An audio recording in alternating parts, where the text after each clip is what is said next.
Good evening, everybody. Wednesday night, the 4th of October for episode 107 of So What's Been Happening. This is it, the wash-up. Who would have thought, eh? Who would have thought that I'd actually have to hit this button? And it kills me to do it. But here we are. Good old Collingwood forever. They know how to play the game. Side by side they stick together to uphold the Magpies' name. See the barricades a shout. It's a little bit wonky, and it was a little bit wonky for the Pies too, but they got the job done. All right, let's bring up the man that's got the year for black and white.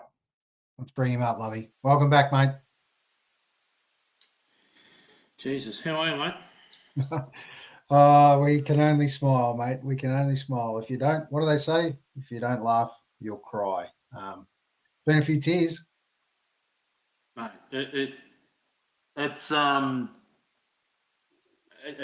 already started about 6 o'clock on Saturday night, didn't it? The crap from the Collingwood people. I mean, technically, they're now the most successful club of all time, which is just another bloody thing we're going to put up with for at least a year. And someone said to me the other day, they go, "Oh, so out of the Trinity that are on 16, who's going to be first to 17?" This person was a Collingwood supporter trying to wind me up. I said, "Oh, who do you think, dickhead?" And they go, "Ha ha ha." And I said, maybe the question you should have asked, who's going to be last to 17? And I said, I think it's going to be Essendon, well, truly. But great game. I know we'll go into a bit more depth in it in a sec, but sat there absolutely enthralled by the whole thing. And we haven't had one like that since 2018, I don't think. So, that was good. Really enjoyed it. Yeah, massive weekend for AFL and NRL fans with two nail-biters in both. So, look forward to discussing a little bit of both. But, Lovey, the no-show from last week. What's our man in Frankston? So, I've been very, very concerned. The fact of the matter, that he's out at Frankston these days is a concern in itself. There's a safety issue that is involved there, and I've been worried about him all week. He didn't rock up on our last podcast because of internet issues. I sort of think, well, maybe there's a bit of vandalism in the area, and he's got no access to anything. And we haven't heard from him all week until today. So we have heard from him. Now, is he gonna make an appearance tonight, mate? That's the question. Well, I've got a good news story, and the boy from Frankston, Frank from Frankston, is back. Nice. Joining us tonight. I'm not sure what condition he's going to be in, but let's see. Bring him on, Frank from Frankston. Welcome back. Oh, nice. Welcome back, cuz. I'm speechless, mate, because I'm very lucky, but I was lost in Frankston and missed the year of black and white bullshit, or BS as he likes to call it. Put up the disclaimer, who showed care and concern about me. Just going to check my phone. No, I didn't get a message. Are you okay, cuz? No, I didn't. No, it must have been another. He must have called another number. No? Hang on. We'll just check my emails. No, nothing there either. Hang on a minute. Mum, Lovey didn't call you either? No, okay. That's all right. Just check that. You're bringing your best tonight, cuz. Hang on. Did Aaron call you, Mum? What did he call you? Hello, Mrs. Cuz. You're not Mrs. Cuz anymore because the jewel left a while ago, but it's okay. I'm back. I didn't get lost in Frankston. Like you, Alan, I love it. Thank you. Well worked buttons. Good stuff. Oh, Jaime. Buttons. Keep going, cuz. Don't stop there, mate. I'm not stopping. I've got a few of my things. As you and I both know, as we live in Montmorency, which is Alan, stop talking while I'm interrupting, or interrupting while I'm talking. Montmorency is a lovely part of Melbourne, northeast suburbs. but it's a very Collingwood-centric area. Now, spring has sprung in many ways, but unfortunately, it's also Magpie swooping season. They're coming out of the woodwork, these people. I vote for Collingwood, and I say, what colour do Collingwood wear? Oh, I think they were the same colour the Magpies. Mate, I've got so many things to talk about. We will touch on them all very quickly, though, as Alan said, and I will touch on it later on in the Classic. The two games that we saw on the weekend from the NRL and the AFL, my personal opinion, are going to go down as probably two of the greatest. Just they had everything in all aspects and very enjoyable to watch. And in all honesty, boys, my mum was very appreciative of the hellos that you said to whatever. So, yeah.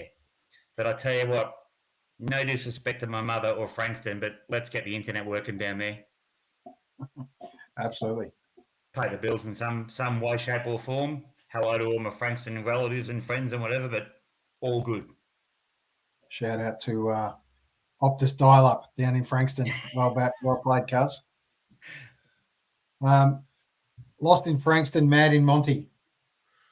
Fair to say the world's gone mad now that the Pies have got one on us all. And speaking of going mad, we have to touch on this straight away.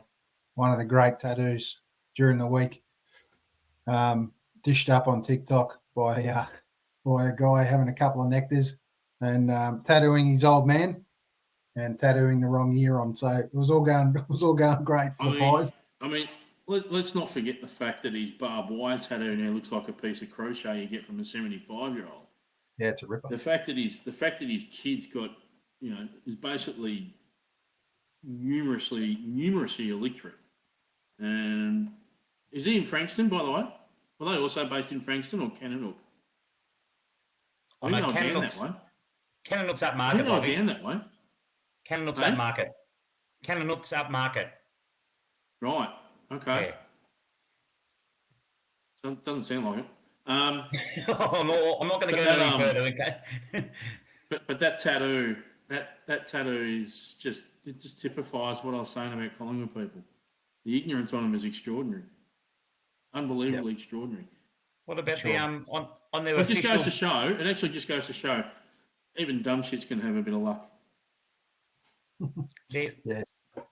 Their official website, which put up, I don't know whether it was a website or Insta or one of them, photos from Mad Monday and that sort of stuff. And on it, it said, I think they spelled either their name wrong or they got the year wrong as well. Yeah, it's straight out of ABC Learning, that website. I wouldn't worry about it. Absolutely. Sadly, this is what we had to put up with around the streets of Mad Monty over the weekend, mate. A couple of your mates in there, cuz, a couple of toothless tigers, plenty that traded their Montmorency gear for the mighty Magpies during the week. They're on a mission now to go back to back. As this one question, you said a couple of my mates. What postcode is yours again? Time you left this, cuz. We'll bring you back on in a second. There's still some great Magpie men around, mate. But you just ain't worry about staying here, mate. We want to keep you in Monty, so don't move out too fast. And by the way, are we on the market? Oh, well, according to you, I'm on the market. I'm the richest man in the world. I've got a house in Frankston. I'm living in Monty. I didn't say you had a house in Frankston. I just said you got lost there. We, and I'm very careful how I use the word we because it always tends to come back and bite me. Hopefully within a week. Right, beautiful. We look forward to 10 days. All right, we're going to bring on a little bit of madness from the last minute or so. Now, at this stage, Collingwood are up by 10 points, and the Lions are travelling at 12-8-80 to 12-18-90, the Pies. Here we go. Enna, Markov, Lions, got it back to McCluggage. Centering ball from McCluggage. Danaher plays on. Kicks a goal. Beautiful spinning Carroll. Firstly, out of bounds, boys. What's the thoughts on that one? Lovey, you want to go first, mate? Play on. I don't mind it. Yep. Yep. I agree. The umpire made his call. The umpire's call at the time was play on. Tell you Right. what, there's six of those yellow fuckers around the place. They should get it right. And it was right. Yep, righto. Let's go. The kick off the side of the boot. Hoskinelli to Mark. Couldn't get there. Crisp. Mark off. Here go Brisbane. I think the advantage has played Brisbane's way. More with the punch. Dacos out. Let's go with a couple of plays there, boys. Okay. Firstly, dropping the ball first. Jack Crisp, yep. So it's there. It should be Brisbane's free kick. It then progresses, so they get the advantage in that position to go again, but the umpire didn't pay advantage. The ball goes forward, sky high in a seemed like a fairly loud part of the crowd, but to be honest, nowhere near as loud as it's been during the last. Whether they had the mics turned down, I don't know, but there we go. We're in the last couple of minutes or last minute of the game, and we talk about the big contentious issue of what should happen in that situation when advantage is an advantage and umpires paid advantage. I'm interested in your opinion from both of you boys. So, Lovey, kick us off with what your thoughts are post game. Obviously, probably more in the moment more than anything. What did you think at the I just time? wish the game would grow up a bit. I wish the AFL would grow up a bit. Yep. And have the gumption to say that your umpires actually make errors. Hmm. If you look at the Premier League, if you look at any other competition around the world that's elite in its status, they have the ability, or if the umpire did that sort of thing, they have the ability to actually say, oh, hold on, no, it was wrong, we can bring it back. We seem to be the only competition in the world where we're so inconsistent on that, it's ridiculous. That would have only taken 5 to 10 seconds for someone to radio down to the umpire and say, mate, you've got to bring it back. He didn't hear it, it was not an advantage. The other thing is, the umpire in that particular scenario, the actual central umpire making that decision, the ball's gone 35 metres up in the air into a pack. There is no way known that is even remotely advantageous to the Brisbane Lions. So you know what? If I have a grasp on the game, I'm actually pulling that thing back and I'm saying, nah, I'm blowing it back. Who was it? Was it Jared Berry that copped the head high anyway? So take it back. It goes back to there and reload. It's that simple. And the same thing happened about 3 or 4 times in that grand final. It's just, you know, I get it. Umpires under pressure as well make errors. So fucking help them out, grow up, and, you know, allow your rules to be exactly what they're meant to do. And then is make it a fair play. That should have been brought back 100%. And any Collingwood people that tell me otherwise, well, it's not worth having the argument with you. Anything to add, Cuz? Yeah, look, spot on what Lovey said. Like, I wrote down 1, 2, 3. Like, Jack Crisp got tackled. He dropped the ball. He'd made no contact by hand or foot. Lockie Neal then picked up the ball. He got tackled around the legs. That is an illegal tackle. He handballed the ball to Berry, as Lovey said. We're now at number 3. That's all happened in, let's say, 10 seconds maybe, 15 seconds. The ball gets skied, as Lovey said. At what stage is someone going to say, hang on a minute, you've missed possibly 2 free kicks? Now, I'm not saying that the Brisbane bloke who got the free kick inside the forward 50 would have kicked the goal, but just stop it and go get it right. And the other thing, and one other thing I'll add to it as well too, after Danaher kicked his goal, and you might want to talk about it as well, but please tell me why we are warning, and it happened to both clubs in the last minute of the game, 2 minutes of the game, why are we still warning them about the 666? Yep, good point. All right. Let's bring up one little meme that came post-game as well. It was a ripper. It was one of the best. So, I mean, if that's not a blatant legs trip, and it's got to be a free kick, then how there's an advantage there is beyond me. So, anyway, let's bring it up. What's happened, hang on, before you go, what's happened here is that the umpires were given the licence to let things go. Now, they haven't done that all year. Now they do it in the grand final. Look, that's okay, right? But umpire it the same way. I just don't understand. The other thing that crept in, I don't know how many times Nick Dacos went to ground, dropped his knees, went to ground. I don't know how many times that then occurred, and then Brisbane thought, oh, well, I'll do the same thing. There was at least 7 or 8 times where there were tackles laid, and the guy that getting tackled either raised his arm to force a high tackle, or they dropped their knees back like they were doing 2 or 3 years ago, and the umpires got sucked in on that. And yet everything else around the ground, they were they were letting go, like the stuff you've just seen there. The other thing that could have happened in that one you showed about the ball going up in the air and they called an advantage. Yep. Where are the other 3 monkeys? So it wouldn't be the first time. It wouldn't be the first time that an umpire from outside the actual calling zone has actually made a decision. So have some guts and call exactly what should be there. They failed to pay the obvious free kicks on the weekend, and that's what pissed me off the most. Yeah, that's what pissed me off. Because the obvious non-free kicks were those head-high ones too. Yeah. I think it's really sad. It's going to go down as one of the greatest grand finals, and I actually think the best team for the year won the grand final. But again, because our league is in the power brokers can't make the big calls, we're talking about the wrong thing in a game. And I think that's sad, because I actually think Collingwood deserved their win. But as you said, Lovey, you and I like to watch the EPL. You look at other world codes, they don't tolerate it. They say, this is it. Even the NRL, they say, no, mate, you made a mistake. We've had a look at the bunker. We've called it back. This is the correct decision.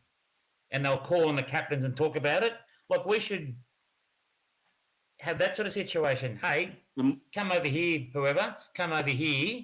This is why I've made that call. What do you think about that, mate? Is that... I just think the more umpires they've brought in, the worse the decision-making's been made. And when they don't fix the arc as well, the fact that the arc is just such an obsolete tool at the moment, it's just horrific. So the league's got such a long way to go to sort out how it wants to implement the rules it's got in place. Again, I feel for the umpires, but they could have helped themselves a little bit on the weekend too, and they just didn't. So someone told me at one stage on Saturday, and it's probably the same in every game of AFL football. When I say on the field, I mean is on the grass, whether it's inside or outside the boundary. I think they said there is 30 pairs of eyes who are an umpire, whether it's a boundary, gold, field. I'm not talking about the bunker. Boys and girls, ladies and gentlemen, just get it right 95% of the time. Yeah. You're on mute, Aaron. Aaron. Beautiful. Thanks, boys. Good to see you out in the Northern Footy League umpiring during next year. Cuz making it all right. So we look forward to that. Being the footy, footy management man. That's right. Roll the tape, and we've got a special guest. And finds Brisbane. Brody Meyer checked down the line. The Magpies and their massive army going to win a record equaling 16th flag. How sweet it is! Collingwood win the grand final.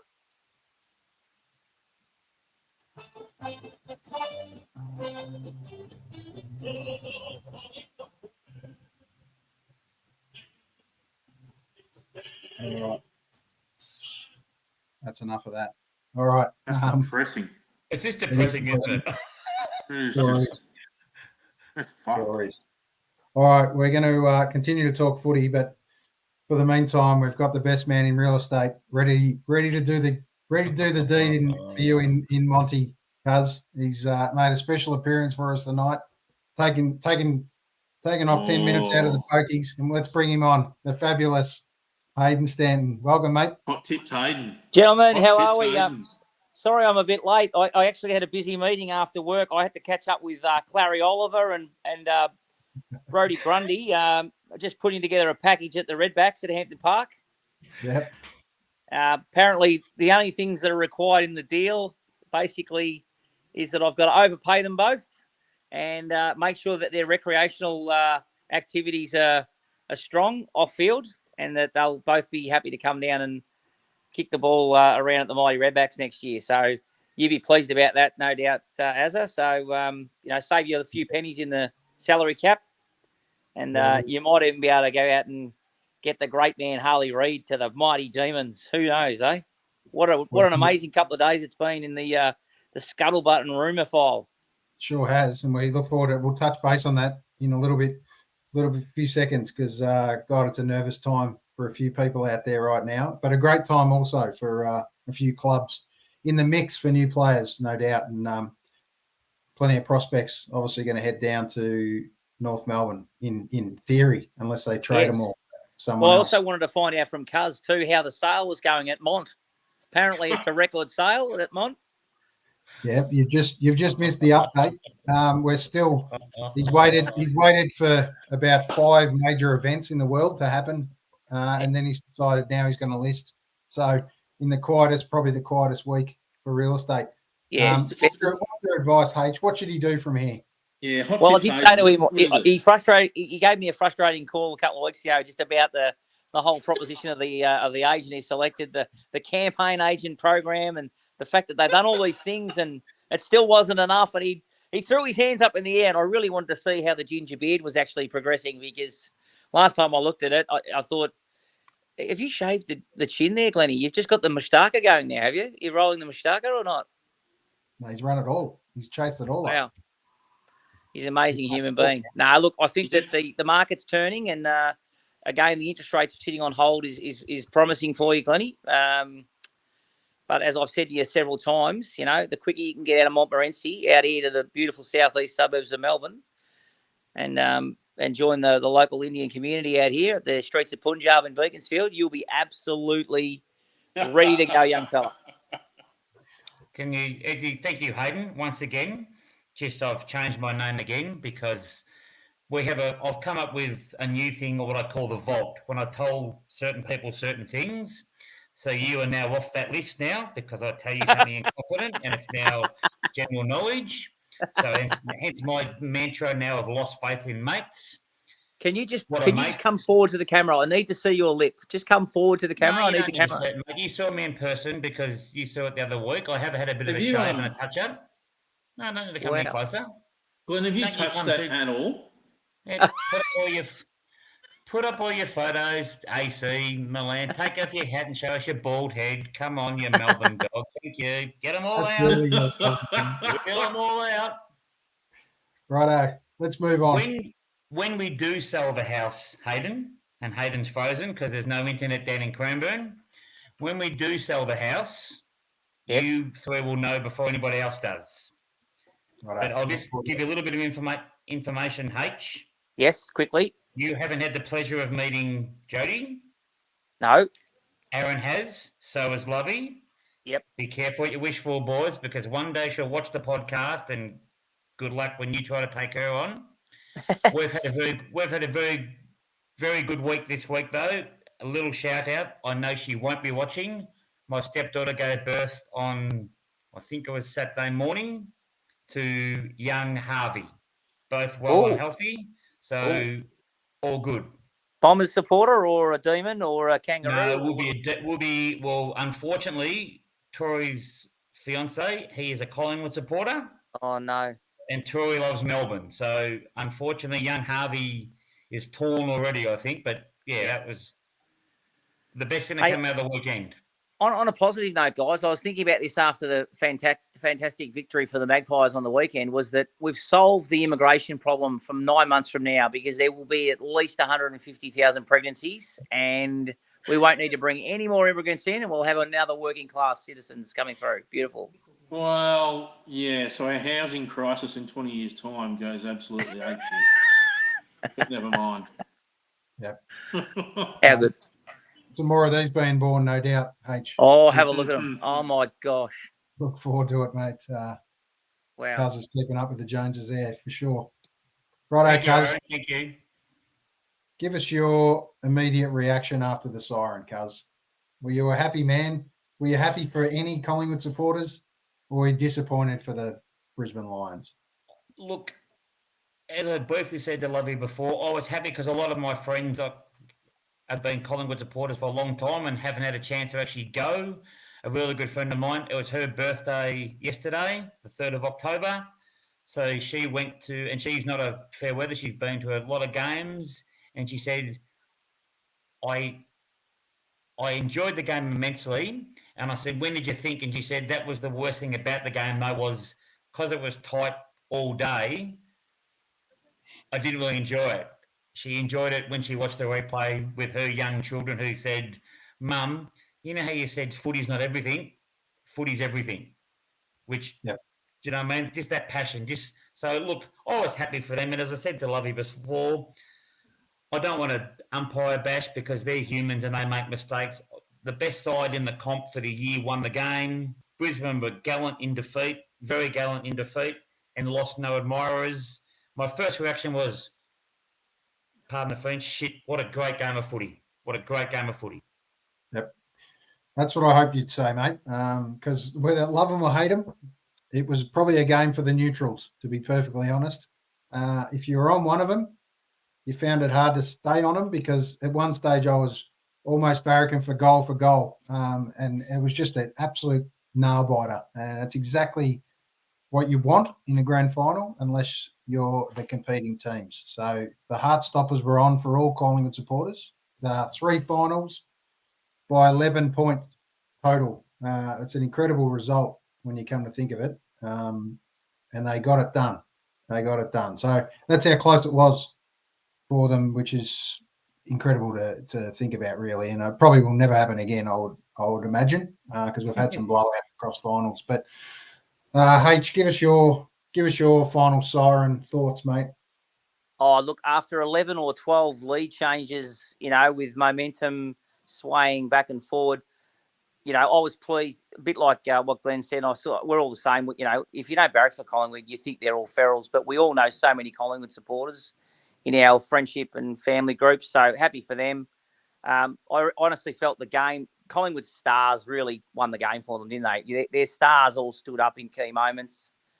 And probably in the game, that's probably where they had the advantage over the Lions across the course of 4 quarters. Like, De Goey started quietly, finished well. Crisp was really solid throughout.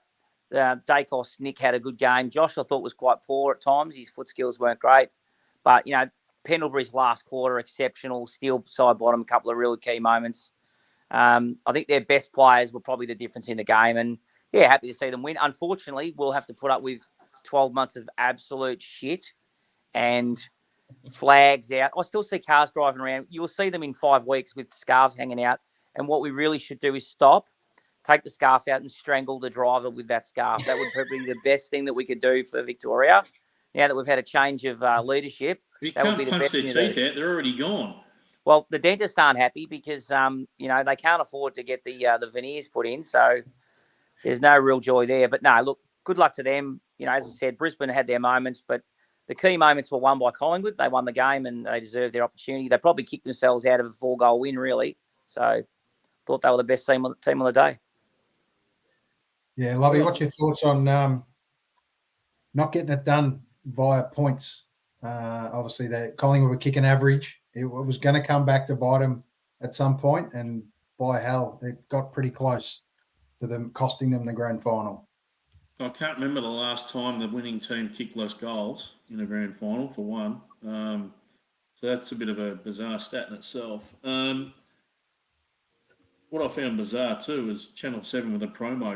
Everyone almost wants to like Collingwood because of certain people in the club. That's just an absolute crock of shit. I can't. Only Carlton's worse than Collingwood. But the game itself, yeah. Look, I was, as a Brisbane person on the day, I was breathing sighs of relief all the way through the second and third quarter. To be honest, they did nearly kick themselves out of it. They actually kicked 2-3 both teams in the last quarter. I actually felt like that was the best Collingwood used the football in front of goal for the whole game. It's probably what got Collingwood over the line, really. And I mean, Collingwood, I agree with Hayden. Collingwood probably should have won it by 5 or 6 goals, if we're fair dinkum. They were cleaner with the football. They weren't making errors. It wasn't just skill errors, but it was choice. So using the footballing to the wrong option, often Brisbane, particularly around half back. I mean, Coleman was really good in that first quarter, but some of his touches were, they're a bit iffy. You know, I don't think Lachie Neale had the best day of his life. Jared Berry had a stinker. They were kind of what the positive part for Brisbane was. Hipwood as well. Some of their lesser lights actually played really well. So Hipwood would want his time back again. But I go back to it. Collingwood, I do agree. Collingwood best team all year showed it. They just didn't kick straight, and I think that's probably the butter of the whole game. Really, if Collingwood kick straight, we wouldn't be talking about the game the way that people are, which is pissing me off just quietly. I'll talk about that later. About the points and the goals, Lovey, the less kicks, unfortunately, like being a Nuffy Essendon supporter that I am, we once again managed to get a mention because in 1968, your favourite side, Carlton, they kicked 7 goals. We kicked 8 goals, and they beat us by 3 points. That was the last time up until Saturday. I think I wrote it down. They kicked 7 goals, 14. We kicked 8 goals, 5. So once again, the Bombers have managed to get a mention for all the wrong reasons. But yeah, that was the last time. Now, Az, I've got a question of you, Az, because you're the learned music genius of the four of us. Yeah. I just want to get your take on was Paul Stanley lip syncing? Because back in the day when Glennie and I were young fellas running around the Glenelg Footy Club, the Stanton family put on one of the great Kiss concerts in Derby Parade, North Caulfield. And I was Paul Stanley, and I sung from the hip, mate. And poor old Paul, he swallowed a goldfish, mate, because he couldn't string 3 words together. So I reckon Gene took over. Thank God we only missed the blood capsules coming out the side of the mouth. That would have been the real sort of cherry on the top. But Paul was ordinary. Agreed or not? Yeah, really interested in Berkey's opinion on this. He's a kiss nut. But speaking of nuts, I think Paul Stanley must have stole Peter Chris, his jockstrap, I think, because he was higher than Joe Cocker, and none of it was enough of what we expected. And then Gene came on, and Gene's absolutely all base, isn't he? So he's Gene was in the pocket. Gene was in the pocket. But just confirm for me, it was obviously, as we said, Gene and Paul, but clearly it wasn't the man you mentioned, Peter. It was somebody else on the drums. Yep. Who, look, I judged it for me as someone who was around when they first came out here in 1977. I thought they played the songs that they're good at, but when I saw a couple of comments via Facebook Messenger and that sort of stuff, I wasn't too sure who was singing what, and I just thought, just enjoy the moment. Just enjoy the moment. What do you think, Lovey, back in the day, mate? When I know you're a little bit younger than you're not in your 50s yet. H and I both are. Just H for me a bit more. I just thought I found I was singing the songs, and then when I was singing it in my dull voice and reaching the right notes, and they weren't, I thought, oh, hang on a minute, Houston, we have a problem. But what do you think? Thought they entertained. That's all they did. Yeah. That's what they meant to do. And I haven't heard a bad comment yet about their performance, the 15-minute gig. And the fact that they made themselves relevant by getting some kids up on stage to do what they did, I reckon that's what ticked the box. I think they got that absolutely spot on. And if they're lip syncing and all the rest of it, we'll find me a fucking act at the moment that doesn't do it. It's kind of shit the way music's gone like that for live music now, that apparently lip syncing, the whole Milli Vanilli thing seems to be an okay thing now. Well, but on top of that too, Lovey, it comes back to our grand final at 2:30, 3:10, 2 whatever. It just the pre-game and halftime entertainment in the beaming sun on the MCG just doesn't visually look anything on TV. I don't care what anyone says. You go to the NRL and they got Nutbush She Limits out there with bigger quads than me, if you can believe it. And she was unbelievable. She was entertaining for 15 minutes singing Tina Turner songs. There she is. Look at her. Have a look at her. I reckon you'd love her in the back pocket. Magnificent. Disclaimer. Harsh summary there, H. I'm all for what Kiss did. I think that's fine. And you know what? It put to bed for me for a number of years the whole debate about Twilight Night and Day Grand Final. That Grand Final got the largest TV rating of all time. So I suspect the Day Grand Final is as relevant as it ever has been. So, No doubt about that. Yeah. and you know what? I don't particularly care who entertains before the game. I'm just looking forward to the game.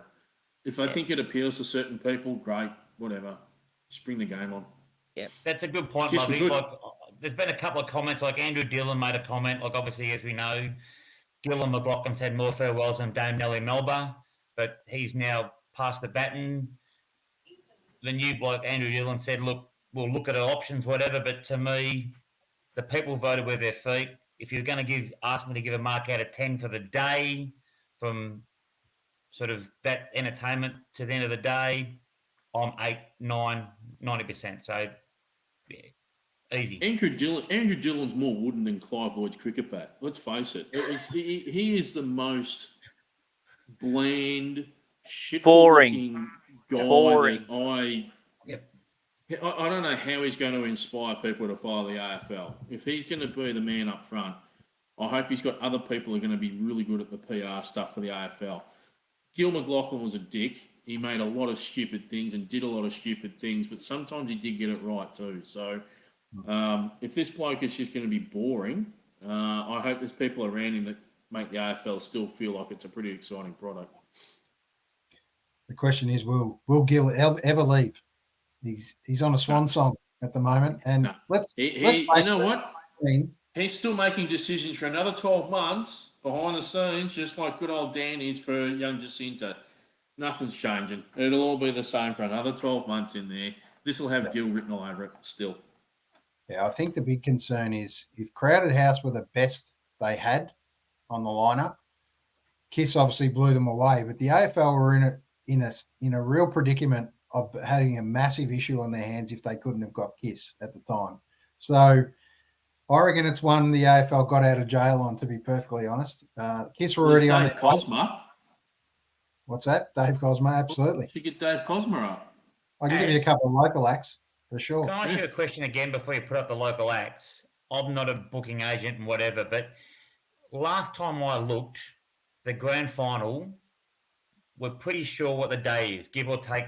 There might be an Olympics, there might be that dreaded C word, COVID, whatever. Yep.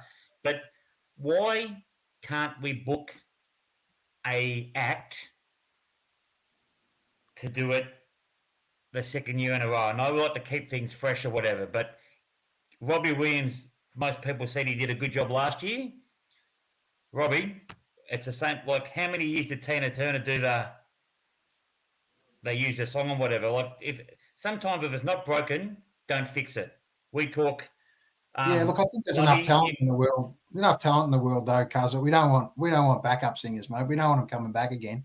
Well, I think there's plenty of bands out there. The question, what I ask is, did we waste our time with the halftime entertainment? That's my thought. It was an absolute waste of dough. Horrible. I love Mark Seymour, but if he is not done, holy grail, like, you've got to be kidding me. That's simply the best version. They might as well just bring back horses from Darryl Braithwaite too. Nah. Let's just do that. I did that over the road for the celebration. Collingwood had him. So I stuck on my Facebook page. It's time for Darryl and Mark Seymour to go to Lifestyle and Officer. Absolutely. Yeah.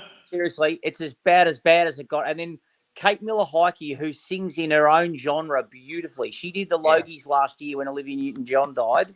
Yep. And she was unbelievable.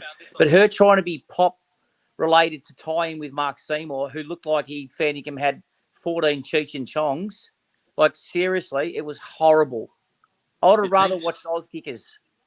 I agree with you, H. And it needs to be, you know what, like it or not, it needs, if they're going to do this, it needs to be football genre-based kind of music. Like, your footy crowd's a unique crowd. It's a broad church, but people like music that's going to get them up and going at football. It's not something that's just kumbaya. You know, I think that, and that's why Kiss was so good, and that's why the halftime stuff was so shit. That's why The Killers were so good back in 2017. They were. That's why Robbie Williams was good last year, because you know why? They got the audience. They know what they needed to do, and they just killed it. Any other act in between all those ones have been cooked. Absolute cook. Yeah, I agree. Think about it from your own personal... My ultimate pre-game entertainment. I'd have Kiss at half time. My ultimate pre-game entertainment. Let's get the VFL Grand Final back out beforehand. Let's get the under-19s out there beforehand. Let's get the TAC Cup playing, either the TAC Cup or the VFL Grand Final playing, starting at 11:30 in the morning, and it finishes up at 2 o'clock. Yeah. Like it used to be.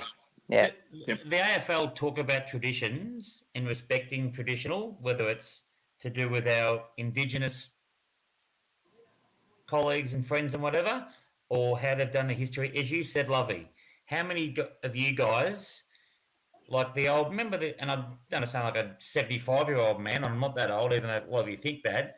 Let's talk about the traditions. The under-19s, as you said, the twos, the halftime sprint. On what channel was the footy marathon on? The footy marathon came on at 12:30 with Daisy Thomas. And Daisy Thomas said, I'm going to show some of my greatest highlights and games. They showed one game, Brisbane and Collingwood. Yeah, there's no doubt the halftime sprint could easily have happened. Correct. The longest kick would have got the crowd going. Jeff Abbott would have won the halftime sprint again, even though he's 65 now. He would have won that again. Well, yeah, but let's go and do the longest kick out on the Yarra an hour and a half before the game. Honestly, it's an absolute circus, honestly. And halftime, tell me why we couldn't have had Kiss at halftime. They only played for 15 minutes. And you don't need a stage that covers the entire square for starters. Yep. There's only 4 blokes out there. And I've got a better one. You know, it just amazes me. I've got a better one, AC. How about we get Uncle Col out there at halftime to do Welcome to Country again? That'll be amazing. That'll get everyone really excited. We'll be able to talk about the possum ball that they used to kick around. It'll be wonderful. Just quickly put that one, put it up, just quick, mate. Just put it up real quick. I mean, come on. What's going on with the world? The world's fried. Let's touch on the worst editing faux pas from a director on live TV that you could possibly have. Anyone that's ever seen Kiss, watched a Kiss concert, knows he smashes a guitar. Oh, yes. What stage are we panning back to see some idiots in the crowd? And then at the end of it, he's already smashed it, and he comes off, and then there's this kid holding the neck of the guitar. It's like, mate, every Kiss fan would be absolutely devastated. What about the thing about that? That kid has become famous forever, but we don't want to see that kid. No disrespect to that child, whatever, but the poor kid's there like... Yeah, you wouldn't have had a clue.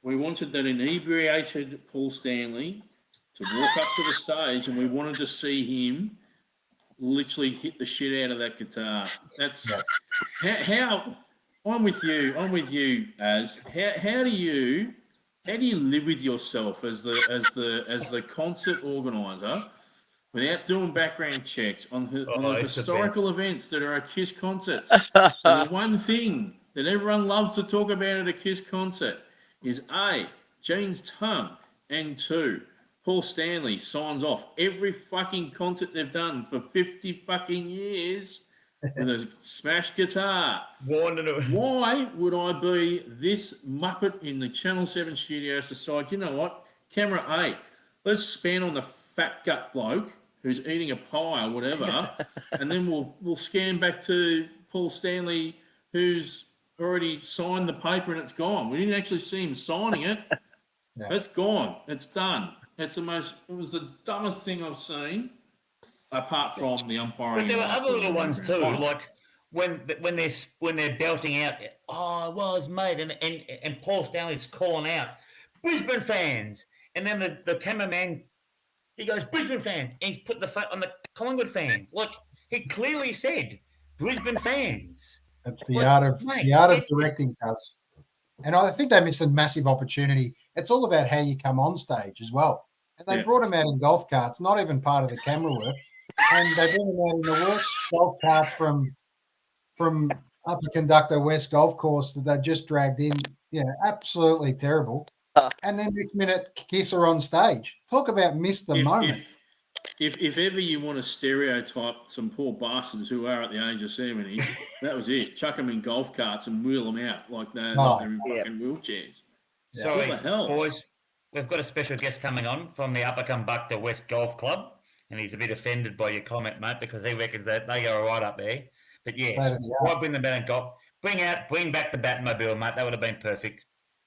Yep, there was their chance to redeem the Batmobile. They could have done it. I can tell you, if Kiss had got in that Batmobile, it would have been worth an absolute fortune around the world. Yeah. But they missed opportunity. Anyway, it's a missed opportunity for Brisbane too. That was their window right then and there. The question is, boys, we're going to get a very quick tip on who makes the grand final next year. I know who we'd love to see, and that's not always the way it's going to be. Hang on, mate. Are we talking AFL still? Because Hayden, Absolutely. We haven't Hayden's changed. got Clayton Oliver and Grundy going down the redback, so he might be the. Yeah, no, all things considered, we'll talk about draft movement in 2 seconds, but all things considered, who is going to be in the grand final next year? Love it. I'll go. So you're not going to see a generational team like Richmond were, Geelong were, Hawthorn were in the last 15 years. I don't think we're going to see that for a while.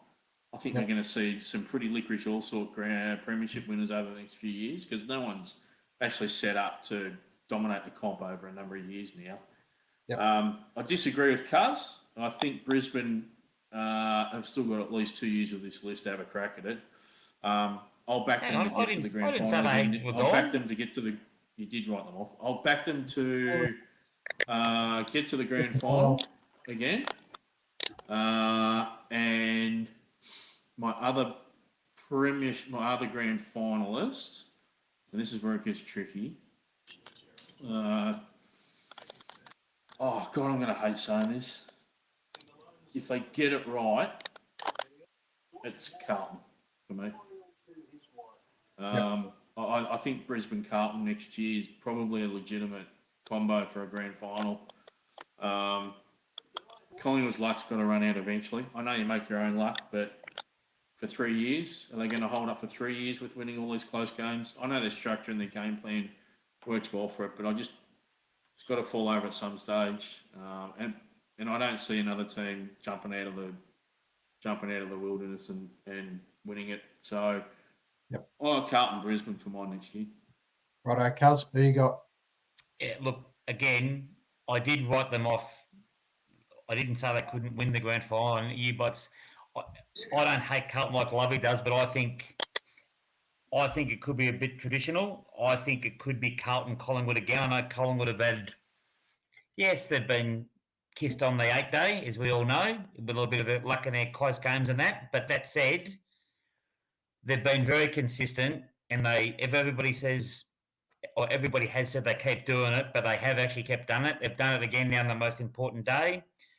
Brisbane will be around the mark, but I think it could be very traditional Carlton Collingwood, and that will be a great game to see as a spectacle if it's like that. We all know who I'd like to be in there, but that's what the head says. Yep. Righto, H. Who you got? I'm Brisbane, Melbourne. Yeah. I think Melbourne kicked themselves out of winning a grand final. Yep. So I still, even if they lost Clary, and I'm sure you've talked about that they'll get compensated unbelievably well. They were disjointed with their forward structure for the most part of the second half of the year. They got the best ruckman in the game, arguably the best midfield, and the two best key pillars down back. So I'd go Brisbane, Melbourne.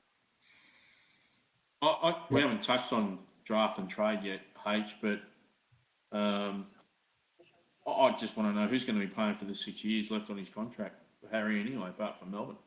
Who's going to be willing to do that? Well, Collingwood are still paying for Grundy, so Collingwood has paid for everyone's contracts. They just send him anywhere. No, we we have got a good habit of paying for people's contracts over the years. So we'll continue to pay for Clary's as well. But let's touch on that in a second. All right. So I'm obviously hoping it's a Melbourne Brisbane, but I'll take Melbourne and anyone, to be perfectly honest. But honestly, I've got a gut feeling it's going to be a Carlton Collingwood, and that's a complete gut feeling. Let's review it in 12 months' time and see who gets nearest the pin. Anyway, so look, the nervous times. It is nervous times if you're a Melbourne man right now, because where there's smoke, there's fire, and these quotes are coming too quickly for me. Obviously, Cal Toomey, they're all on board now. They reckon he's gone to Adelaide. There's massive rumour that Goodwin's going with him. So who knows? It's hopefully speculation, trade hype, call it whatever you want. The disappointing part from me, Melbourne haven't come out and said anything yet. Not that they need to respond, but I wouldn't mind them. How about you stand up and back your fucking man if you've backed him in for another 4 years like you're supposed to have. Let's face it, he's 27. I believe there's rumblings in the club, if you believe the rumours. Some players aren't happy with exit meetings and discussions. Kaz, you touched on the cone of silence before and what gets said and shouldn't get said. I think too many things have been said past the exit meeting, and some of the things probably should have been left in the cone of silence. There's a bit of stir the pot there scenarios, I think, for sure. But there's definitely a couple of players that are going to exit. The players that I'd be, should be most disappointed that look like they're going to exit will be James Harmes, in my opinion. He's been given no vote of confidence and to go out and check the market. Now, Melbourne's got a habit of doing this recently. They did it to Tomlinson. Then no one wanted him, so they got him in. And now they ended up playing him in right up to the final. So, look, this happens in multiple clubs. Melbourne right now were always a club that they were going to come for. They had a good couple of years. They got a good list. James Jordan, sadly, has got to go. He's off to Sydney. Grundy goes. There are going to be some back-ended contracts here with Melbourne. That's how they've probably built this list. So if you're going to take them, Melbourne's just got to get it right this time. You've got to be prepared to pay, and you don't just pay in draft choices. It can't fuck the club up financially now like has done previously.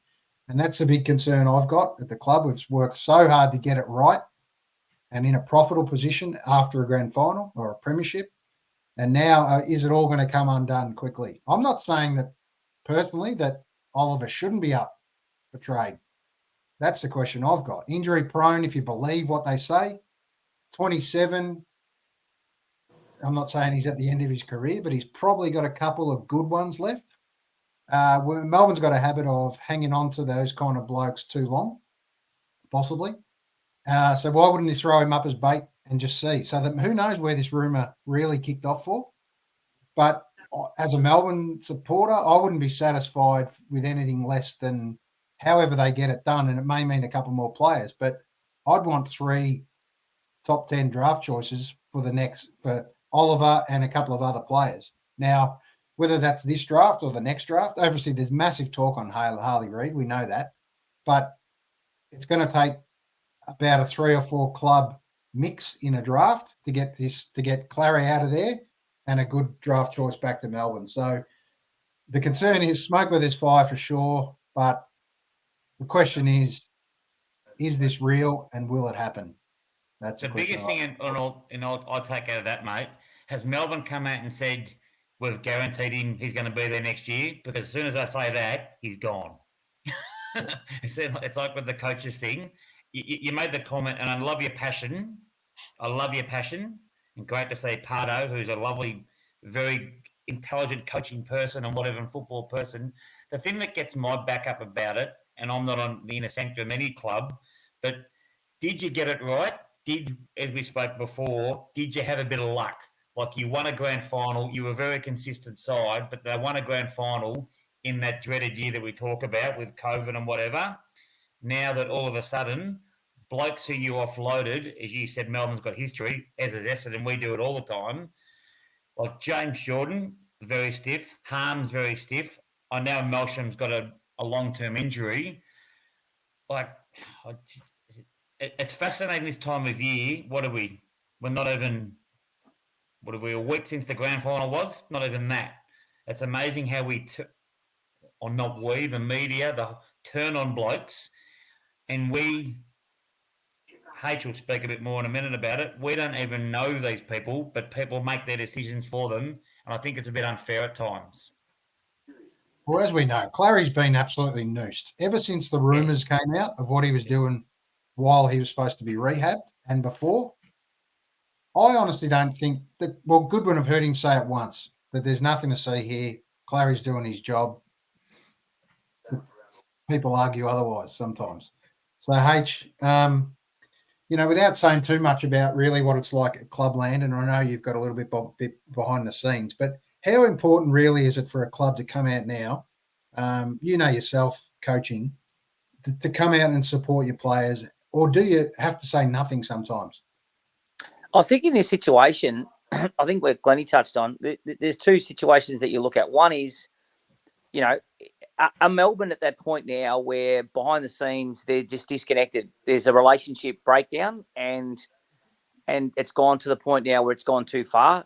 So do they back their player only for it to come out down the track that they have egg on their face, or do they go out now aggressively and say, we arguably have the best player in the game in the last 5 years, who for whatever reason, things aren't working out here right now, and we need to maximise our potential right now with the draft. I mean, in 4 years' time, Tasmania is going to be handed the keys to the city, aren't they? So right now, getting players into your club talent-wise is the most important thing. So what do Melbourne need to do? They've got to reconstruct the forward group.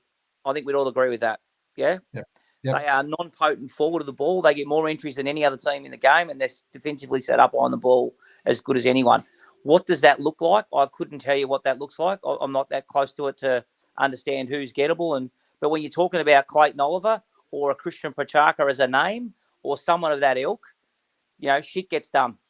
So I think Melbourne at the moment, they'll sit on their jets a little bit, and they'll bubble and see what sort of springs, out of the conversations that'll be happening, no doubt, over the next few days, because we're not far off, obviously, getting to draft time, and what that looks like, who knows? It could be involved in multiple clubs. There could be multiple clubs involved in trading picks and everyone getting their lick of the icy pole. But the off-field stuff. I mean, unfortunately, we're insatiable now for media content. There's over 1,000 people that write and ferret on stories.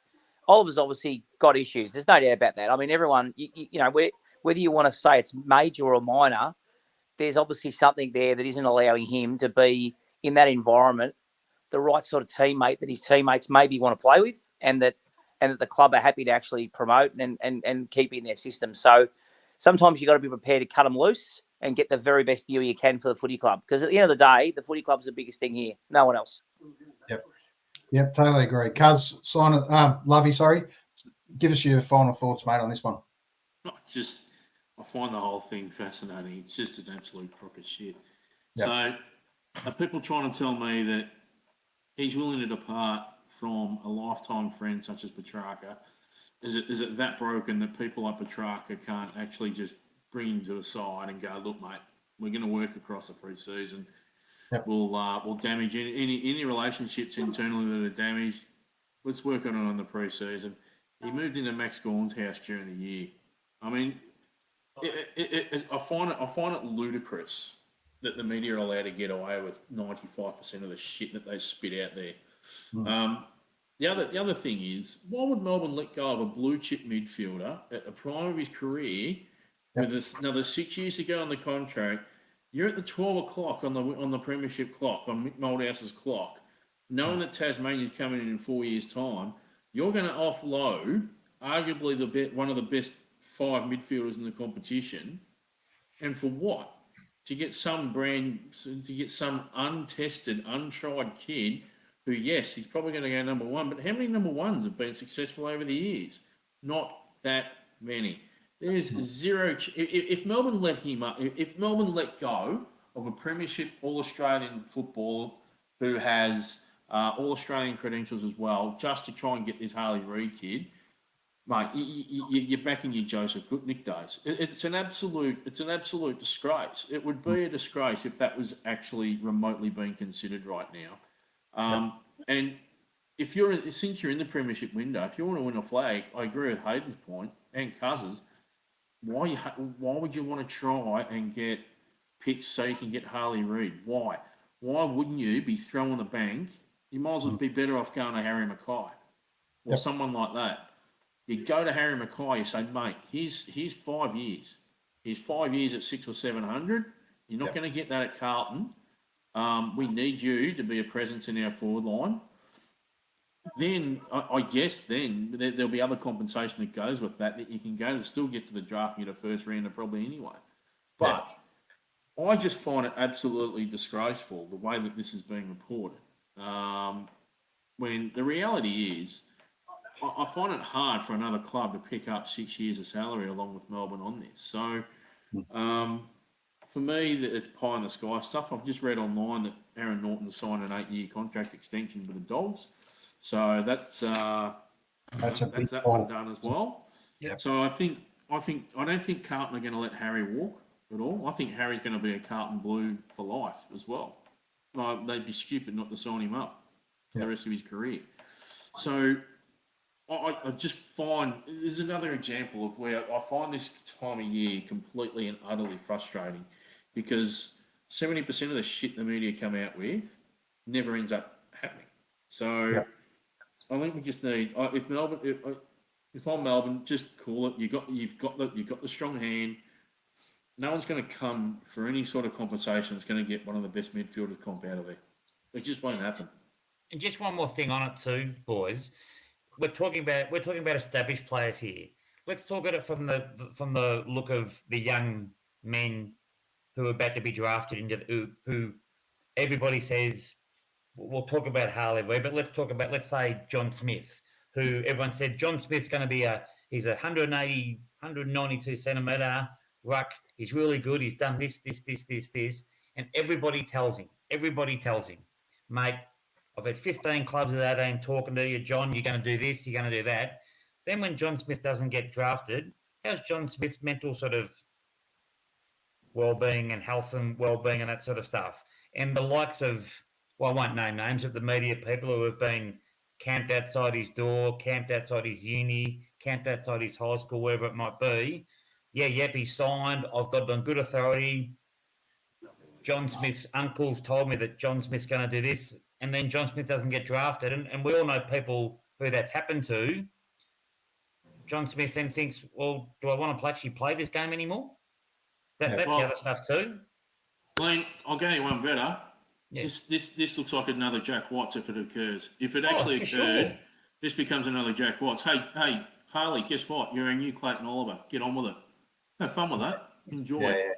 I don't care how good your psychological staff are at Melbourne Football Club or anywhere. That's just a bullshit tag, and that would be put on him. That would be the reality. You're the Clayton Oliver replacement at the age of 18. Have fun. Yeah, you're right. I think if we're looking for players at all, like we said, up forward, and I'd be getting mature ages like we did with Hibbard. Melksham's another one. We had some others that came through that didn't work out, but they were sitting in the reserves, so they were ready to go. Anyway, let's move on, boys. What will be, but I think it's one part of me thinks Melbourne just say nothing, just let it go, let it dissipate. Yep. But there's another way that it just builds and builds and builds. These conversations start. If Melbourne have come out already and say that Petty is a required player and they had him traded a week ago, just get out there and say Oliver's not going anywhere. Just diffuse the whole entire story. And that's a bit I'd want to see by the end of the week. But I don't quite subscribe to that, mate. If you react to every single one of these things, then you look like a dysfunctional club. I think to me, you just let it slide. The fact is, if the people in your club are good enough and they're smart enough and they're warm enough towards their player, they'll put an arm around him and everything's fine. Internally, not an issue. We've got it covered, got it sorted. Let the outside do what the outside wants to do. We've got all things covered. I tell you who does that really, really well. It's the Collingwood Football Club. Yep. And that's why they are where they are.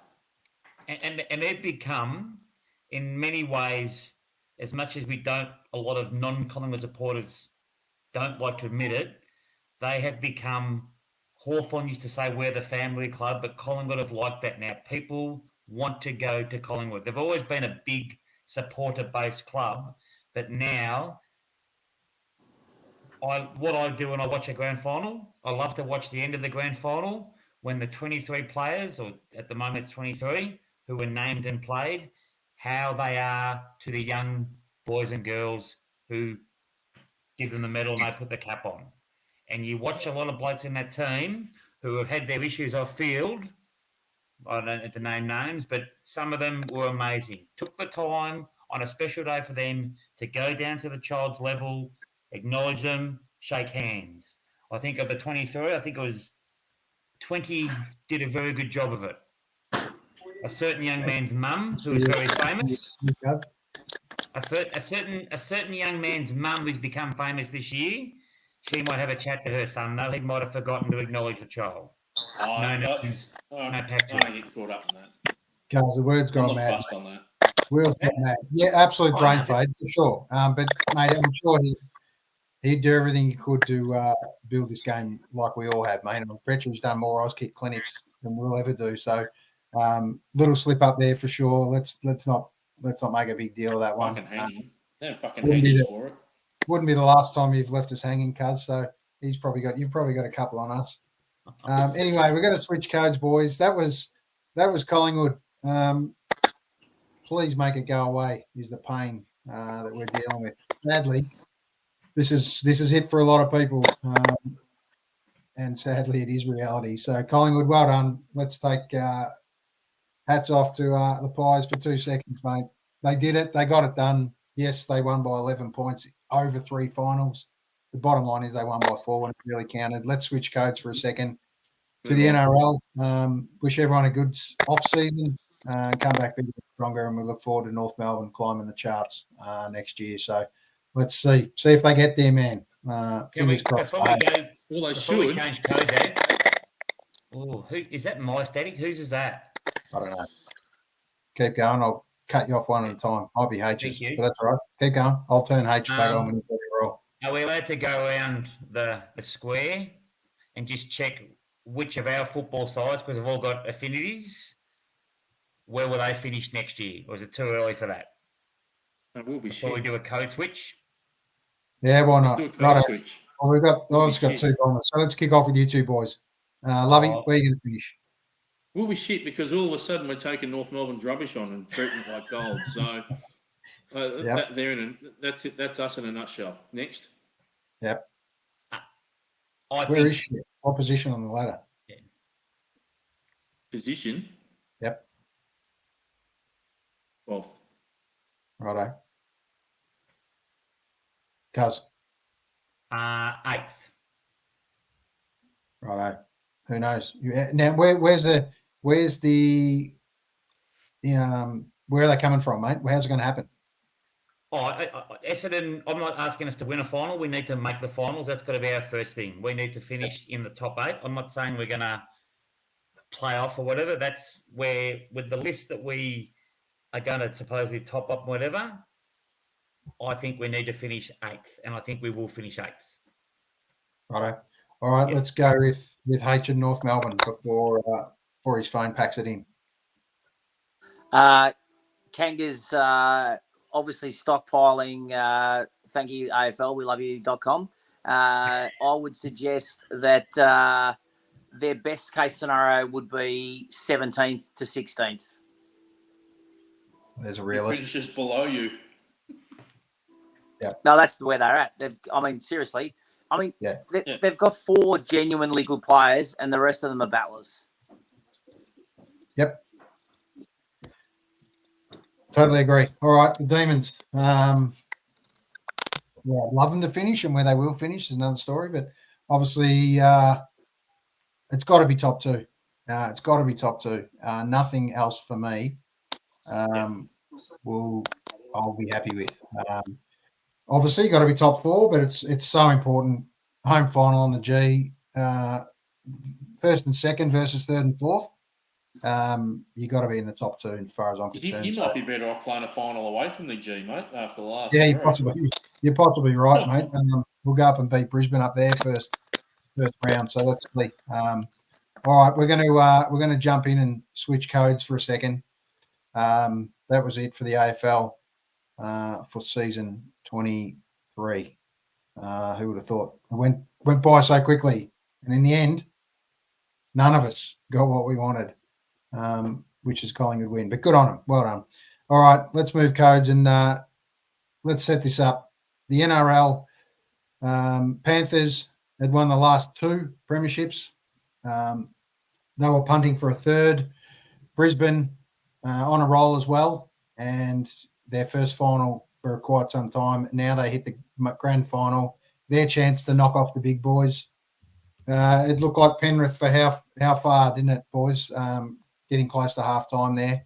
And then, a few things didn't go their way. A late try to Broncos put them back very close at half time and within sniffing distance. So it was all going to be a matter of what happened after that in the second half. It was a slow couple of minutes into the second half, and then, but we're talking roughly 70-odd minutes, 60-odd minutes in, you saw the Broncos go bang, bang, bang with a triple, and unbelievable to steal the game away, really, from Penrith Panthers' certainty. And then we're sitting at 24-20 with the Broncos up with what we got left there, 4 minutes.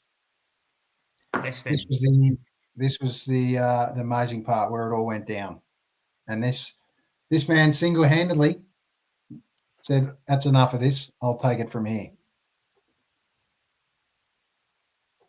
Now Sorensen. There's no hole in the Brisbane defence right now. 2 plays left on the set. It goes to clearing. Wow! That's right. He's just elevated himself from a champion. They were gone. They were absolutely gone with 20 minutes to go. Nathan Cleary, with his sidekick off the field, Jerome Luai, just said, "Come with me." He has willed Penrith back into this. He found space back on the inside. Harvey Norman replay.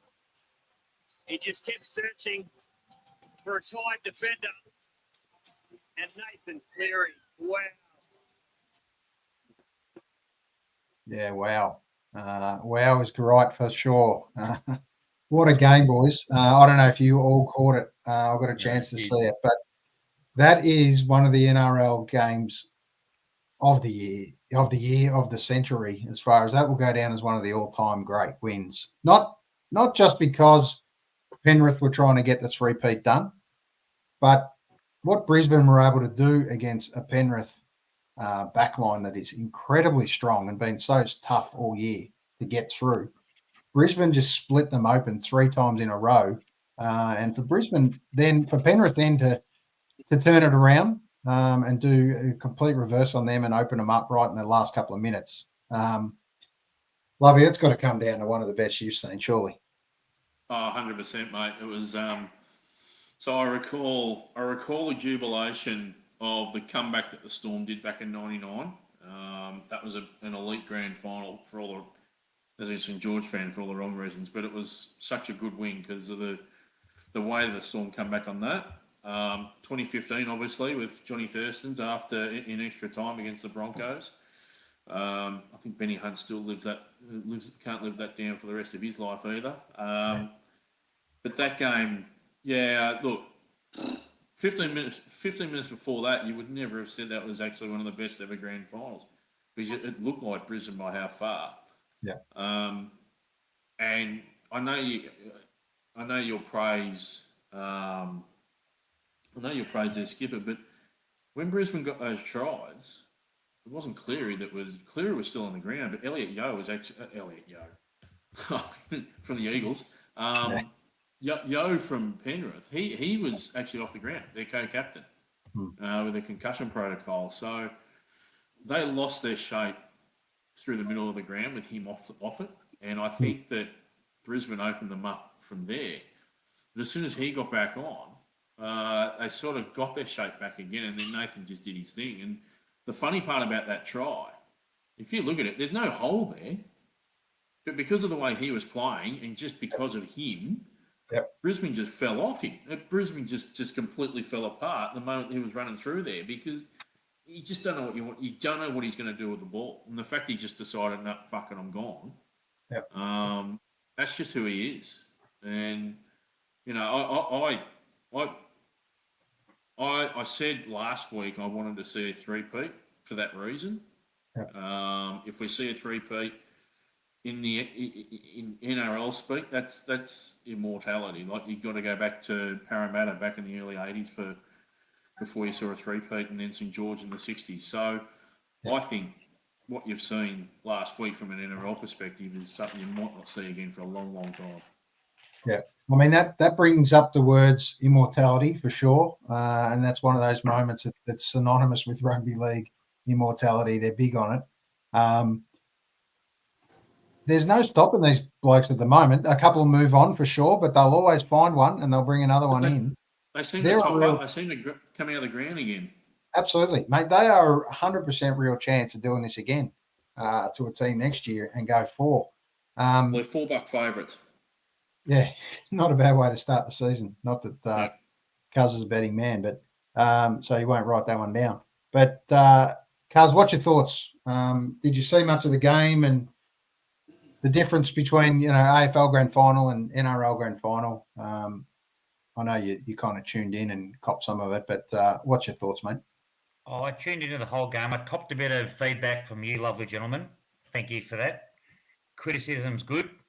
Any criticism, how you take it, I take it pretty good from you blokes.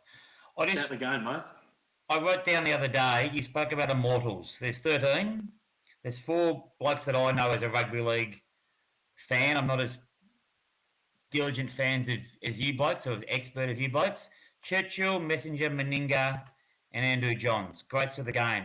Nathan Cleary's 25.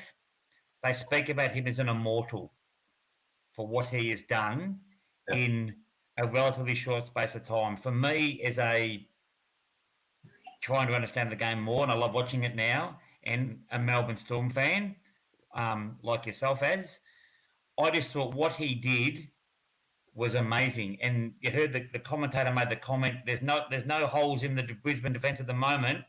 He just kept looking till he found one. Like I wrote down earlier today, persistence and resilience. So I thought it was an amazing 3 minutes of football, but it wasn't even that. It was more like 10 seconds. And as a fan watching it, I thought, shit, mate, caps off. I thought it was great. Well, I mean, similar to the AFL Grand Final, you got to play out the minutes and you got to play right to the death knock, and the game's never over. In rugby league, the siren can go and you've still got the last play, which can go for another minute, maybe if you're lucky, by the time you just play keepings off. H, have we gone too early on this kid, Immortal? It's a massive call at 25, even though what he's done. Oh, look, he was unbelievably influential in the last 20 minutes. I mean, the last 20 minutes, him and Crichton just took the game on and they just were rampaging. I said to my wife, we were watching the game together, by the way, what a great spectacle the NRL Grand Final is. I mean, it is always a great visual game to watch on TV. You don't even have to know much about the game to appreciate how hard these guys hit each other. And obviously it's not as skillful as the AFL game. We understand that in terms of the, kicking, marking, the handling of the ball. But the bravery in which these guys play with, to run at people that are 115 kilos trying to knock your head off, and you've got to stand up in tackles. But Crichton's last 7 or 8 minutes, maybe 12 minutes were great. Cleary navigating them around the park. In fact, when they got 18 points down and they scored the next try, I remember saying to my wife at the time, if they score the next try in the next 3 minutes, they'll run over them here, because they just, off the back of what looked like it was all over for them, actually generated their ability to be able to take the game on and have some dare and flair. And that risk versus reward, they were passing the ball around quicker. They were running into spots.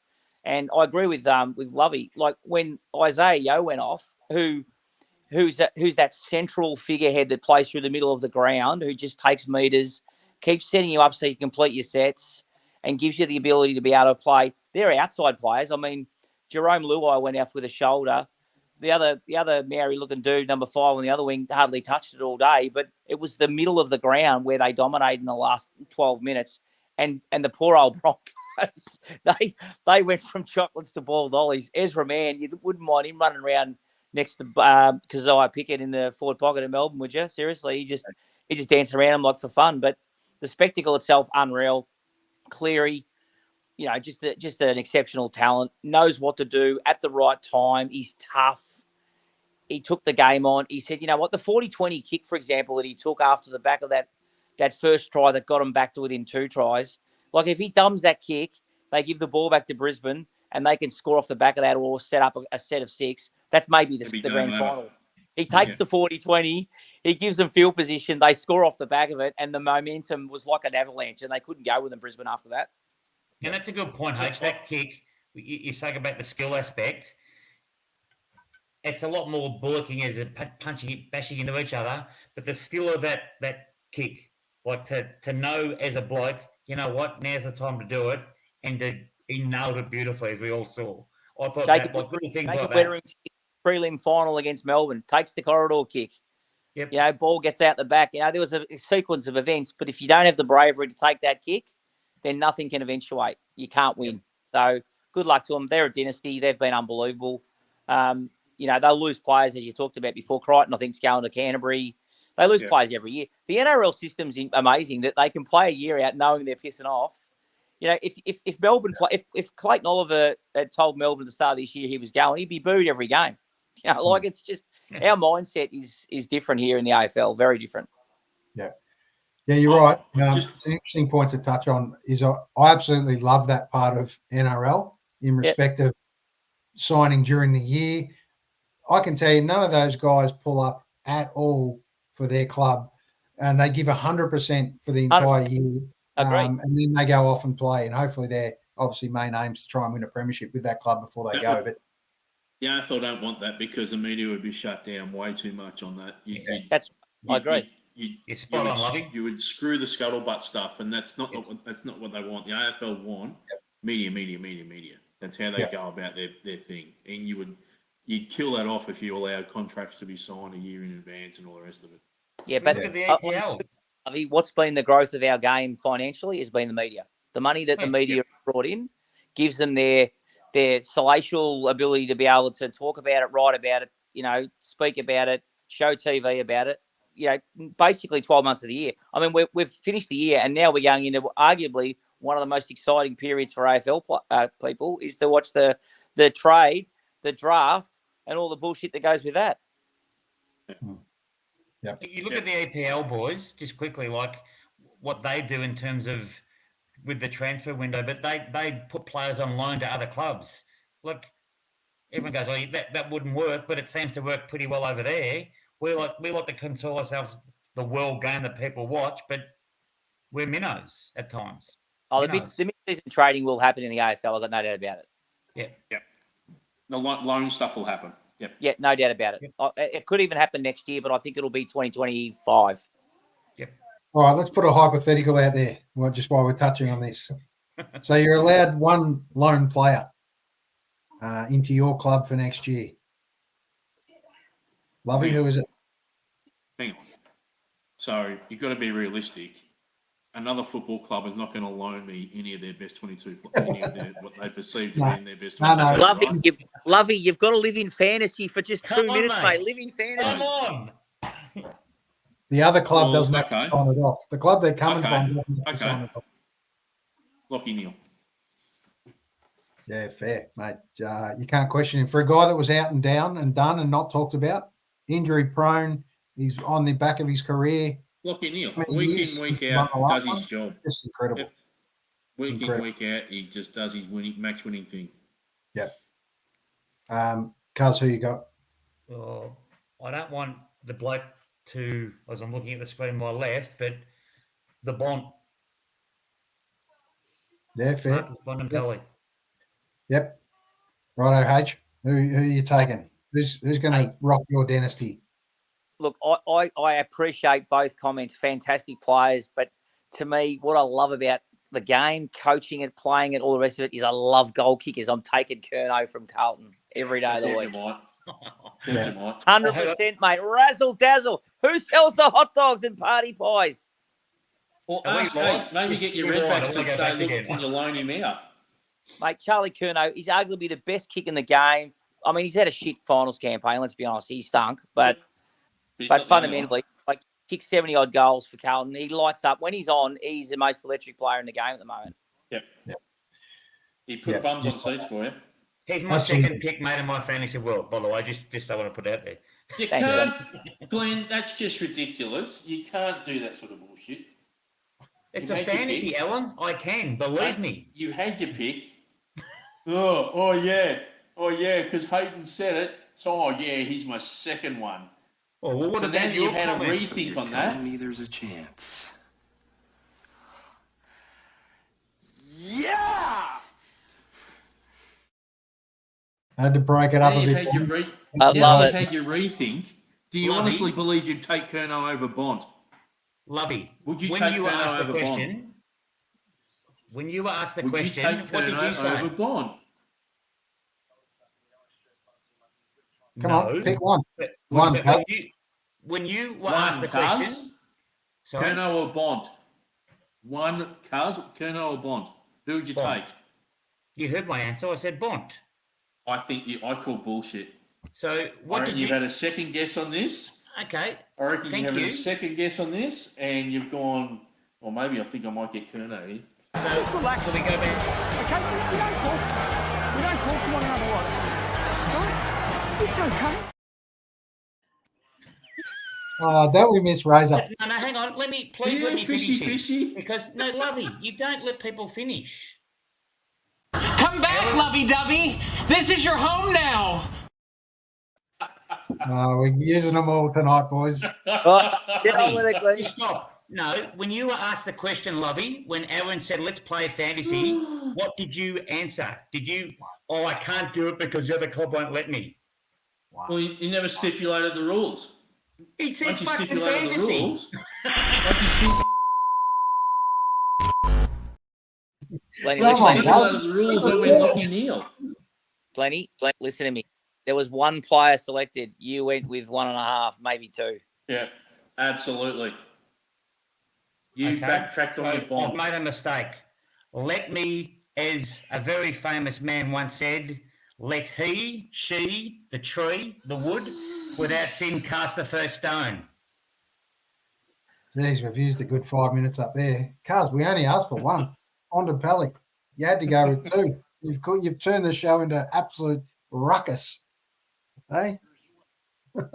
Righto. Now, I'm not going to side with H because for fear of getting I absolutely didn't side with sprayed H by at him. all. No, I don't want to. But I would take Curnow in a second. Don't get me wrong. I'm I think doing the he's got right thing. power. I'm looking after the blokes with hair down the bottom. The ball bastards up the top. You can all go forth and multiply. Righto. I'm going to break up. Get the boy off. Righto. Bring him back in a second. Just call your Jets, cuz. Righto. We're going to go with, I'm going to take stuck on you, Paul Norton. No, I'm going to go with Norton. We're going to take him. We're going to steal him from the Bulldogs. I think he clunks a lot, can kick a lot with the right service. Okay. He's our man. There you So go. now that you've grabbed a club's player, Yep. Who are you willing to give up?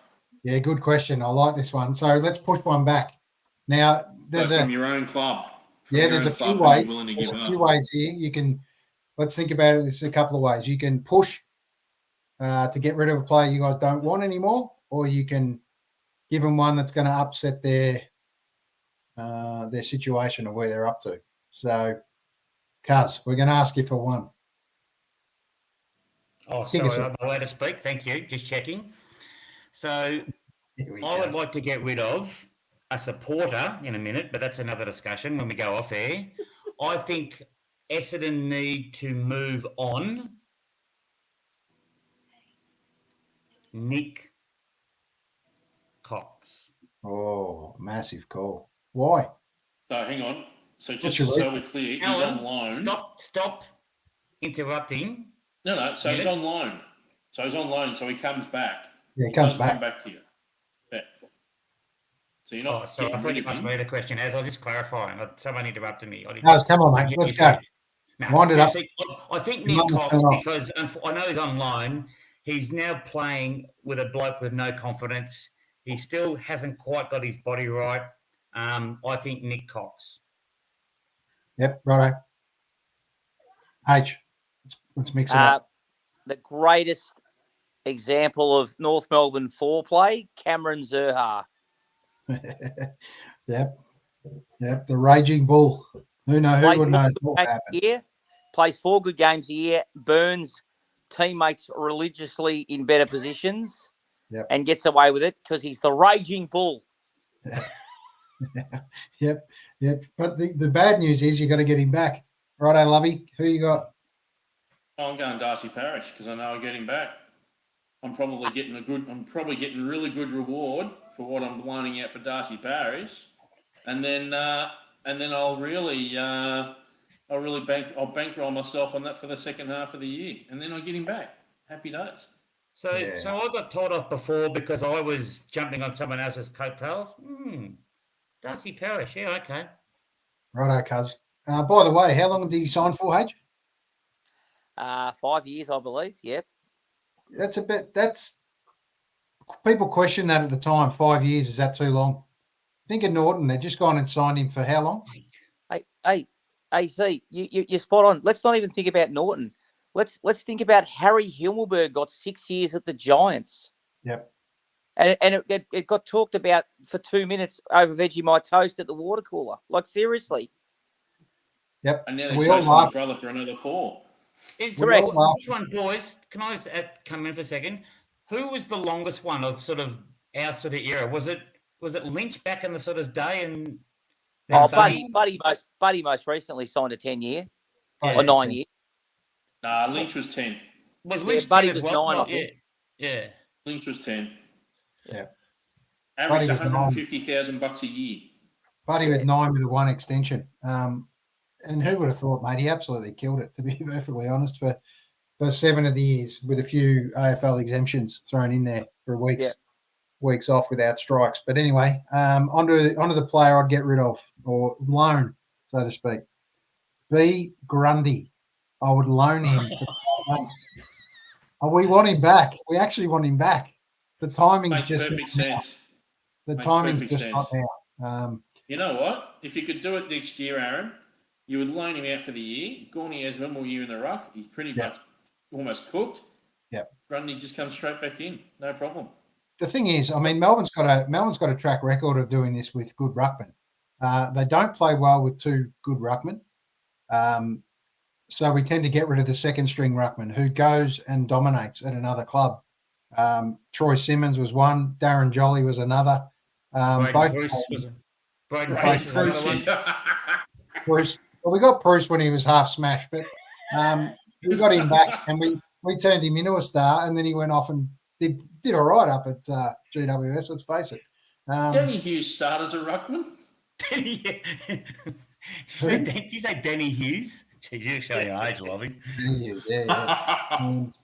The bad news is we couldn't get rid of Straubs O'Dwyer. No one would take him, but he wasn't a bad second stringer when he used to be able to get away with one on the bench. For sure. No, he was too busy with the birds in LA. If you recall. Straubs, yeah. Well, speaking of, let's finish on this one, boys.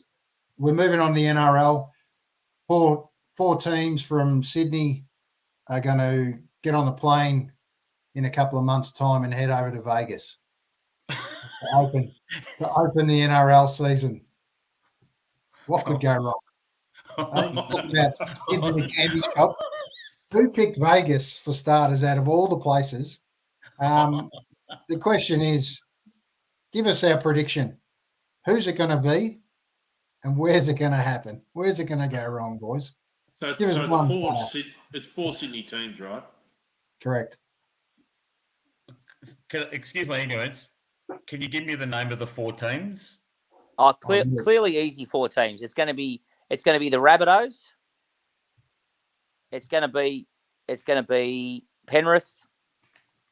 It's going to be Parramatta, and it's going to be the Eastern Suburbs Toffs, the Roosters. Really? Well, you're close, but we've got a couple. We have got one of the grand final boys in there. So there you go. Who's it going to be? The Brisbane Broncos are on their way to Vegas. So if you could, I think the real question, Aaron, is pick the 4 clubs who can completely destroy this trip. I think that's what we're looking for here, really, aren't we? So let's jump on that. I'm going to give you the 4 clubs, and then I'm going to tell you who I think. Okay, so Brisbane Broncos, the Manly Sea Eagles, the South Sydney Rabbitohs, and the Sydney Roosters. They're the clubs going. For me, that's Latrell. Beware of Latrell. Beware of Latrell and his influence. But he can turn it around. Let's be honest. Latrell can turn things around. Yeah, absolutely. What about poor old? What about one of the poor old Broncos players this year, Payne Haas, who had a very good grand final? He's had a pretty poor off field. The poor bugger. His mum's gonna. Mum's in a bit of strife, and I think brother might be delving in a bit of recreational activity as well. Poor old. For mine, the player that could ruin it for everyone. He's got a bit of the Bailey Smiths about him, unfortunately. That's Reece Walsh. I reckon you get him in Vegas and he can just absolutely... Yes. He could ruin it for everyone. If you can wear pink boots in a grand final like that, you've got... And you basically, your first State of Origin series, you're off slagging veteran 10-year Origin players at the end of a game. Yeah. I suspect off-field, he's probably got all the confidence in the world and he's got no barriers to even think of. He would ruin this trip for everyone. Yeah, I think I'm pretty sure he's going to be the Warnie of the trip, mate, to be perfectly honest. The pink undershorts and the pink boots, I reckon you might see him out in Vegas. But let's not rule out the old sparring partner of Latrell, Adam Reynolds, captain of Brisbane. If anyone's trying for a bit of Vegas action, it's Adam Reynolds, I reckon. Is there a club that is... I was going to go with Reynolds. My big concern is bigger picture. If 4 clubs go, I'm not convinced that they will actually make it back to Australia. Yeah, all the players. I think they should play over there the whole year, and we should fly other clubs in to play them. Like pretty much like New Zealand just relocated countries over COVID and just stayed in Australia. So, mate, that'd be an unbelievable spectacle. The NRL could do it. If anyone could pull it off, the NRL could do it. So we wish them all the best in Vegas. That's for sure. Is there a club, Aaron? Is there a club you'd prefer to see go for these reasons? Given some off-field antics over the years, I'd probably say Parramatta. If anyone's going to play up, the boys from Para. I actually think your boys. Bit of history at the Bulldogs. Would give it a shake. Yeah, a bit of history at the Bulldogs. Your boys would give it a good shake. You can't. No, I don't think Pappenhausen and Munster and those boys are cry boys. They're. I think they run the streets quite well. I would be a bit worried with Munster over there. That's for sure. Absolutely. Not sure he'd be able to hold back, but I think Pappy would be in good position. Who do you follow? Boys, I've got 1% on my phone. It's about to die, so I'm going to check out. 1% on my phone. Great to talk to you. I've got to leave and love you. We look forward to the live auction, H. See you, H. Keep on. And we're down here at Montmorency at this beautiful establishment. And we're at the vendor here. Have a quick chat to Glenn Curran. Glenn, talk to me about this property. Where did you buy the property? We bought the property actually in 2010, and we've done some lovely renovations that were recommended by the agent. We're ready to rock and roll now. We want $3 million. Come around me. Yo-yo-dee. See you, boys. It needs to be done for the Royal Children's Hospital. That's what I should do it, the donation. See you, mate. Well, it's great to have that big H on. Thanks for making this podcast happen, Cuz, because we weren't probably going to do it because we don't want to congratulate Collingwood, let's face it. But we thought we'd do the right thing and give them their chance. We gave them their chance. We only gave them an hour and a half's notice to come on board and give us a bit of intro about Collingwood. So we very smart on our part.